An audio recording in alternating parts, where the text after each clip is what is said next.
میں مخاطب ہوں اس وقت پشتونخوا عوامی ملی پارٹی کے نمائندے سے. جناب آپ دھرنے میں شرکت کی ہیں, آپ کا ڈھیر سارا تھینک یو. دھرنے پہ کل سے ایک نعرہ چل رہا ہے, یہ جو دہشت گردی ہے اس کے پیچھے وردی ہے. دوسرا یہ نعرہ ہے حکومت وقت مرد آباد, صوبائی حکومت مرد آباد. کیا آپ یہ نعرے لگائیں گے پشتونخوا عوامی ملی پارٹی کی طرف سے؟ سب سے پہلے ایسا ہے کہ کل جو واقعہ ہوا آزار گنجی سبزی منڈی میں, جس میں 20 سے زائد بے گناہ لاچار لوگوں کی, ہزارہ پشتون اور دیگر لوگوں کی ہلاکتوں کا ایک المناک واقعہ ہوا. اور اس سے پہلے چمن, پشین, لورلائی, قلعہ سیف اللہ, سنزاوی میں واقعات ہوئے اور پورے ملک میں یہ دہشت گردی کے واقعات جاری ہے.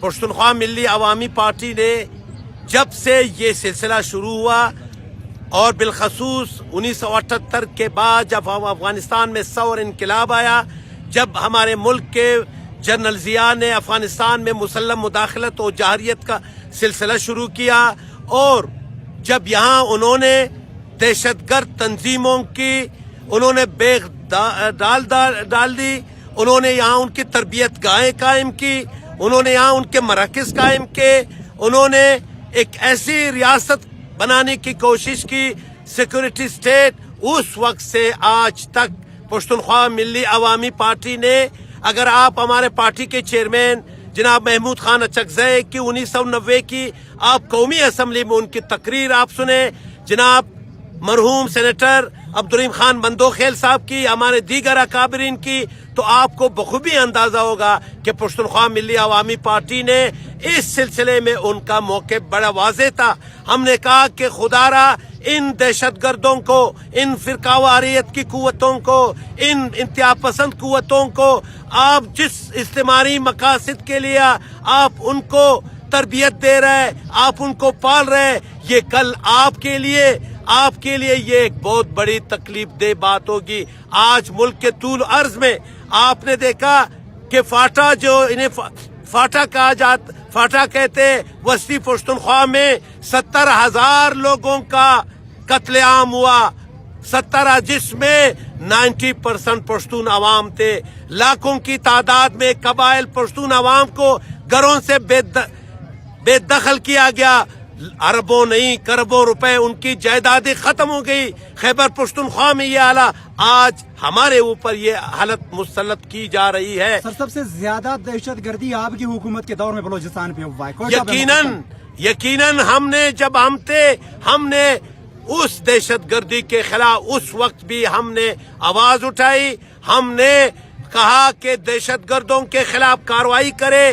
ہم نے جب نیشنل ایکشن پلان بن رہا تھا پارلیمنٹ میں, ہم نے وہ 22 نکات جو فیصلہ ہوئے تھے, ہم نے کہا اس 22 نکات کو آپ اس پہ آپ عمل درآمد کرے, دہشت گردوں کے خلاف آپ کارروائی کرے.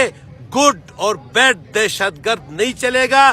دہشت گرد ہے, جو بھی دہشت گردی کرتا ہے اس کے خلاف کارروائی ہونی چاہیے. آپ کی حکومت کے دور میں 5 سال آپ کی حکومت رہی, کتنے دہشت گرد آپ لوگوں نے پکڑا, کتنے اس کی سزائیں؟ یقیناً ہم نے اس وقت حکومت کے فورم پر, پہلے آپ نے دیکھا جب یہاں حکومت قائم ہوئی 2013 کے بعد, تو یقیناً 2-2.5 سال تک ہم نے بھرپور کوشش کی. اگر آپ ریکارڈ اس وقت اٹھا کر دیکھ لے, دہشت گردی ہم نے واضح پیغام اس وقت دیا تھا اسٹیبلشمنٹ کو. ہم نے پاکستان کے حکومت کو, ان کے مقتدر اداروں کو, کہ پارلیمنٹ کی سپرمیسی ہونی چاہیے. پارلیمنٹ جو فیصلہ کرے, اسمبلی جو فیصلہ کرے, حکومت جو فیصلہ کرے, اس پہ عمل درآمد ہونی چاہیے. پاکستان کو گورنمنٹ چلا رہا ہے یا ریاست چلا رہا ہے؟ میں سمجھتا ہوں کہ اس وقت بھی پارلیمنٹ کی بالادستی کو تسلیم نہیں کیا جا رہا ہے, عوام کے حق حکمرانی کو تسلیم نہیں کیا جا رہا ہے. جو 25 جولائی کو جو انتخابات ہوئے 2018 میں, وہ انتخابات بھی ہم نے مسترد کیے. ان انتخابات کو بھی ان قوتوں کو لایا گیا جو ہم کہہ رہے ہیں زبان ضد عام ہے کہ خلائی مخلوق کے ذریعے جن لوگوں کو اسمبلی تک پہنچایا گیا وہ اس سلسلے کی کڑی ہے. کیا خلائی مخلوق کو دہشت گردی کے پیچھے ان کی ہاتھ ہے؟ خلائی مخلوق دیکھو, یہ ہم نے 40 سال پہلے کہا ہے کہ ہمارے جنرل ضیاء نے جب اس وقت فیصلہ کیا جب مشرف تھا، انہوں نے جا کر کے وہ خود تسلیم کر رہا ہے، جنرل حمید گل تسلیم کر رہا ہے، کرنل امام تسلیم کر رہا ہے، ان کے انٹرویوز پڑھے کہ ہم نے کتنے دہشت گردوں کو ہم نے ٹریننگ دی، یہ ہم نہیں کہہ رہے، وہ خود کہہ رہے، وہ خود تسلیم کر رہے thank you sir, thank you, آپ کا بہت شکریہ، مہربانی.